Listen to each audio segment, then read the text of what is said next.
अब दूसरा टॉपिक है हमारा सीखने का स्थानांतरण। प्रायः यह देखा गया है कि एक विषय में प्राप्त ज्ञान दूसरे विषय में उपयोगी सिद्ध होता है। अध्यापक द्वारा दिए जाने वाला ज्ञान, जो अध्यापक टीचर जो ज्ञान देता है, उसके पीछे भी यही भावना निहित रहती है कि सीखी हुई वस्तु या ज्ञान का उपयोग वह अन्य परिस्थितियों में भी करे, बच्चा अन्य परिस्थितियों में भी करे। एक बालक गणित का ज्ञान प्राप्त करने के पश्चात भौतिक विज्ञान और रसायन विज्ञान अर्थात सांख्यिकी की समस्याओं को हल कर लेता है। मतलब उसने मैथ पढ़ाई थी लेकिन फिजिक्स की इक्वेशन भी हल कर लेता है, केमिस्ट्री की इक्वेशंस भी हल कर लेता है और स्टैट्स भी कर लेता है। तो इसी को बोलेंगे सीखने का स्थानांतरण। यही क्रिया अधिगम या प्रशिक्षण का स्थानांतरण कहलाती है। सेम उसी तरीके से जैसे भूगोल विषय का ज्ञान इतिहास विषय में तथ्यों को समझने के लिए बहुत इंपॉर्टेंट होता है। गणित का ज्ञान दैनिक क्रियाओं में काम करने के लिए बहुत इंपॉर्टेंट होता है। हम उसका प्रयोग बाजार में जाके करते हैं, जो जोड़ना, घटाना, गुणा करना, भाग करना विद्यालय में सीखते हैं। ठीक है, नापना, जोखना, जब भी हम सीखते हैं उसको बाद में जाके अलग परिस्थितियों में उसका उपयोग करते हैं। तो यही कहलाता है, जब किसी सीखे हुए ज्ञान का हम दूसरी परिस्थितियों में उपयोग करते हैं तो उसी को बोलते हैं सीखने का स्थानांतरण। कुछ एक परिभाषा है, देखिए। वुडवर्थ के अनुसार अधिगम के एक क्षेत्र में प्राप्त विचार, अनुभव या कार्य की आदत, ज्ञान या कुशलता का दूसरी परिस्थिति में प्रयोग किया जाना अधिगम स्थानांतरण कहलाता है। ठीक, इसकी ये एक परिभाषा है। स्थानांतरण के प्रकार, अब ये कितने प्रकार का होता है स्थानांतरण? इसमें दो ही प्रकार का होता है। एक होता है सकारात्मक अधिगम स्थानांतरण, दूसरा होता है नकारात्मक अधिगम स्थानांतरण। सकारात्मक क्या होगा? यदि किसी विषय अथवा परिस्थिति से प्राप्त ज्ञान, अनुभव या प्रशिक्षण किसी नए विषय, परिस्थिति या ज्ञान को सीखने में सहायता करता है तो इसे हम सकारात्मक अधिगम स्थानांतरण कहते हैं।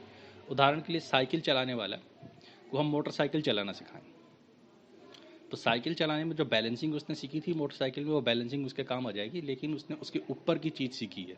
साइकिल से मोटर पे आ गया, फिर मोटर से वो कार पे आ जाएगा और वो कार भी सावधानी पूर्वक अगर चला लेता है तो इस अवस्था को हम बोलेंगे सकारात्मक अधिगम स्थानांतरण। वहीं नकारात्मक अधिगम स्थानांतरण, इसमें ऐसा होता है यदि पूर्व ज्ञान, अनुभव या प्रशिक्षण किसी नवीन ज्ञान को सीखने में बाधा बने तो इसे हम नकारात्मक अधिगम स्थानांतरण कहते हैं। जैसे साइकिल मैकेनिक को स्कूटर या मोटरसाइकिल की मरम्मत करने में कठिनाई होती है क्योंकि उसने वो सारी चीज़ें देखी नहीं होती, वो सोचता है इसमें क्यों लगी। वैसे इंग्लिश टाइप करने वाले को हिंदी टाइप करने में कठिनाई होती है। तो ये नकारात्मक अधिगम के कुछ एक उदाहरण है। अब इस स्थानांतरण के कुछ एक सिद्धांत भी होते हैं। पहला सिद्धांत है मानसिक शक्तियों का सिद्धांत। स्थानांतरण का यह सिद्धांत सबसे पुराना है। इस सिद्धांत का अर्थ यह है कि तर्क, स्मृति, ध्यान, कल्पना, निरीक्षण तथा अन्य मानसिक शक्तियाँ एक दूसरे से बिल्कुल स्वतंत्र हैं। ये जो सिद्धांत है वो ये कहता है कि जितनी भी मानसिक शक्तियाँ हैं, तर्क करना, याद रखना, ध्यान लगाना, कल्पना करना, निरीक्षण करना, एक दूसरे से स्वतंत्र है। अतः इनको स्वतंत्र रूप से प्रशिक्षित करके शक्तिशाली बनाया जा सकता है। मतलब किसी एक के ऊपर कार्य करके उसको शक्तिशाली बनाया जाता है तथा किसी परिस्थिति में उतनी ही कुशलता से प्रयोग किया जा सकता है। उदाहरण के लिए, स्मृति नीति शास्त्र और भाषा तथा इतिहास के अध्ययन में, रुचि अंग्रेजी साहित्य के अध्ययन से, कल्पना लैटिन तथा ग्रीक काव्य के अध्ययन से तथा निरीक्षण शक्ति प्रयोगशाला में विज्ञान के कार्यों से बलिष्ठ होती है। आधुनिक मनोविज्ञान मस्तिष्क की शक्तियों के विभाजन को स्वीकार नहीं करता है। आज के टाइम में यह मान्य नहीं है। दूसरा सिद्धांत है सामान्य अंगों का सिद्धांत, थ्योरी ऑफ आइडेंटिकल एलिमेंट्स। इस सिद्धांत के आधार यह है कि एक विषय का अध्ययन करने के पश्चात उसी प्रकार के दूसरे विषय का अध्ययन करने में बड़ी सहायता मिलती है। दैनिक जीवन में यह अनुभव करते हैं कि जब दो क्रियाएं या विषयों में समानता होती है तभी दूसरी समान परिस्थिति में प्राप्त किया हुआ ज्ञान सहायक होता है। थॉर्नडाइक ने अनेक प्रयोगों के आधार पर इस तथ्य की पुष्टि की तथा बताया कि जब दो अनुभव या क्रियाओं में समानता होती है तभी स्थानांतरण की संभावना होती है। उदाहरण के लिए, मनोविज्ञान का अध्ययन शिक्षा मनोविज्ञान तथा भूगोल का ज्ञान इतिहास के अध्ययन में सहायता दे सकता है। तीसरा सिद्धांत है सामान्यीकरण का सिद्धांत, थ्योरी ऑफ जनरलाइजेशन। इस सिद्धांत के प्रतिपादक C.H. जड हैं। यह सिद्धांत सामान्यीकरण पर बल देता है। इस सिद्धांत के अनुसार जिस सीमा तक कोई व्यक्ति अपने अनुभवों के माध्यम से कोई सामान्य सिद्धांत निकाल लेता है, उसी सीमा तक संस्कारों का स्थानांतरण होता है या सीखे गए ज्ञान का स्थानांतरण होता है। जब कोई व्यक्ति अपने किसी कार्य, ज्ञान या अनुभव से कोई सामान्य नियम या सिद्धांत बना लेता है, तो दूसरी परिस्थिति में उसका प्रयोग कर सकता है। उदाहरण के लिए, शिक्षक का बाल मनोविज्ञान का ज्ञान, सीखने के सिद्धांतों का ज्ञान तथा व्यक्तिगत विभिन्नताओं आदि का ज्ञान कक्षा की बहुत सी समस्याओं का समाधान कर सकता है।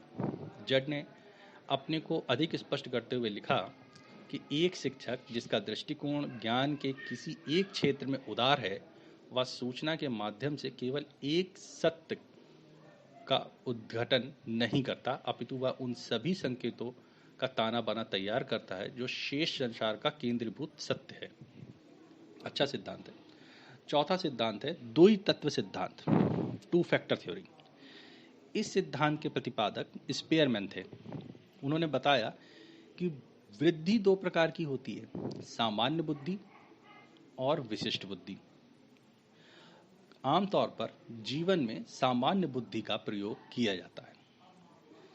जहां तक विशिष्ट बुद्धि का प्रश्न है, वह हर व्यक्ति में भिन्न भिन्न होती है। स्पेयरमैन के अनुसार स्थानांतरण विशेष योग्यता में न होकर सामान्य योग्यता में होता है। उनके अनुसार उनका विश्वास था कि किसी कार्य को पूर्ण करने में व्यक्ति की सामान्य तथा विशिष्ट योग्यताओं का सहयोग रहता है। सामान्य योग्यता का समावेश प्रायः सभी कार्यों में थोड़ा बहुत रहता है।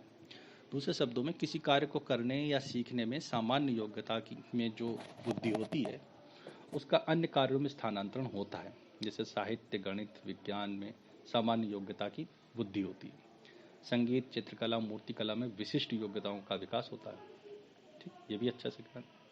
5वां है क्षेत्रीय पूर्णता का सिद्धांत। इसको हम लोग इंग्लिश में गस्टार्ट थ्योरी भी बोलते हैं। गस्टार्टवादियों ने वस्तु, ज्ञान अथवा क्रिया के आकार को महत्व दिया है।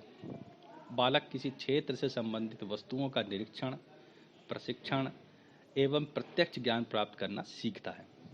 उसका अनुभव एक इकाई होता है। गस्टार्टवादी सीखने में सूक्ष्म सूझ को अधिक महत्व देते हैं। इनसाइट, सूझ मतलब इनसाइट। इसके अनुसार सूक्ष्म एवं अंतःदृष्टि से अनुभव एक परिस्थिति से दूसरी परिस्थिति में स्थानांतरित होता रहता है। कोहलर ने इस संबंध में मुर्गी, चिंपैंजी तथा बालकों पर अनेक प्रयोग करके इस मत को पुष्ट किया है। छठा सिद्धांत है आपका मूल्यांकन का अभिज्ञान, रिकॉग्निशन ऑफ वैल्यूज। इस सिद्धांत के प्रतिपादक बागले हैं। इस मूल्यांकन के सिद्धांत भी कहते हैं। वास्तव में इस मत का आधार आदर्श है। किसी भी ज्ञान अथवा क्रिया के करते समय छात्र में आदर्श का विकास आवश्यक है। कार्य करने की लगन, आदर्श, उत्साह, मूल्यों के आधार पर स्थानांतरण होता है। यह स्थानांतरण चारित्रिक व नैतिक दृष्टि से बहुत महत्वपूर्ण होता है। तो हमने शिक्षा के सिद्धांत, स्थानांतरण के सिद्धांत देख लिए। अब देखते हैं ये क्यों उपयोगी है। शिक्षा मनोविज्ञान में एक विषय आता है अंतः अनुशासन।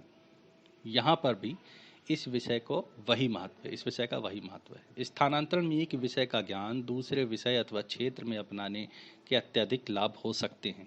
जैसे अधिगम का पूर्ण उपयोग, इससे जो आपने सीखा है उसका पूर्णतः उपयोग हो जाता है। समय की बचत होती है, अधिगम में निरंतरता आती है, आपकी अपनी ऊर्जा का भी बचत होती है और नवीन विधाओं का विकास भी होता है। तो इसको प्रभावशाली बनाना पड़ेगा स्थानांतरण को, और उसकी कुछ विधियां आपको बता रहा हूँ। पहली विधि है, सर्वप्रथम शिक्षक को यह निश्चित करना पड़ेगा कि किस विषय या उसका कौन सा पहलू अन्य क्षेत्र में लाभदायक होगा। उदाहरण के लिए, ज्योमेट्री के अध्ययन से वह अन्य समस्याओं के प्रति तर्कपूर्ण समाधान का विकास कर सकता है। दूसरा है, स्थानांतरण करने वाले तंत्र को महत्व देना ही पर्याप्त नहीं होगा, वरन उसे रचनाबद्ध कर मूर्त रूप देना भी आवश्यक है। हम सोच तो लेते हैं कि अगर इस चीज़ को पढ़ाएंगे, इसके बाद बच्चे को ये पढ़ाएंगे तो बच्चे को अच्छे से समझ में आ जाएगा, लेकिन उसका कभी मूर्त रूप में प्रयोग नहीं करते हैं। स्थानांतरण करने वाले तत्व को पाठ्य सामग्री के अतिरिक्त उसी अन्य क्षेत्र में भी लागू करना चाहिए। हर अलग अलग क्षेत्रों में उसको लागू करना चाहिए जिससे स्थानांतरण बच्चों में हो। स्थानांतरण पाठ्य विषय की सामग्री पर ही निर्भर नहीं, वरन सीखने वाले की उस विषय में क्या प्रतिक्रिया है इस बात पे भी निर्भर करता है। बच्चा किस तरीके से उसको देख रहा है इस बात पे भी निर्भर करता है। तो बच्चे के पॉइंट ऑफ व्यू पे भी ध्यान देना होता है। शिक्षक को चाहिए कि वह छात्र का ध्यान पूर्ण अर्जित ज्ञान से, पूर्व अर्जित जो पहले में उसके पास अर्जित ज्ञान है उसकी उपयोगिता करके उसे अपनी ओर आकर्षित करे और तब उसको नया ज्ञान बता के उसके ज्ञान का स्थानांतरण करे। ये हम लोग लेसन प्लान बनाने में सिखाते हैं बच्चों को, टीचरों को जो टीचर बन रहे होते हैं। पाठ्य वस्तु छात्र के शारीरिक और मानसिक स्तर के अनुकूल होनी चाहिए, नहीं तो बोर हो जाएगा और सीखेगा ही नहीं। छात्रों को रटने के लिए प्रोत्साहित नहीं करना चाहिए, समझने के लिए प्रोत्साहित करना चाहिए, जिससे अगर वो चीज़ को समझ जाएगा तभी उसको दूसरी परिस्थिति में स्थानांतरित कर पाएगा। अगर रटे रहेगा तो स्थानांतरित नहीं कर पाएगा। वो चतुर का आप लोगों ने 3 इडियट वाला एग्जाम्पल देखा ही है, वो रटता था तो उसे मालूम ही नहीं था कि क्या करता है। विद्यालय के विभिन्न विषयों में सहसंबंध स्थापित करते हुए पढ़ाना चाहिए। एक विषय को आप पढ़ाएं और ऐसा नहीं कि उसके अंदर उसी से संबंधित उदाहरण दें। आप बहुत एक ही विषय को पढ़ाते हुए बहुत सारे विषयों के उदाहरण दे सकते हैं, जिससे उनके बीच में इंटर रिलेशन डेवलप होगा और बच्चे जो है वो ये समझ सकेंगे कि इसका वो प्रयोग कहाँ कहाँ कर सकते हैं। और जब वो ऐसा समझ जाएंगे तो फिर अपने आप स्थानांतरण करेंगे। तो ये है आपके स्थानांतरण को प्रभावी बनाने के कुछ कारक। ठीक है, अब अगली क्लास जो है वो हमारी होनी है इस अभिप्रेरणा के ऊपर टॉपिक होगा। तो फिर कल मिलते हैं। धन्यवाद।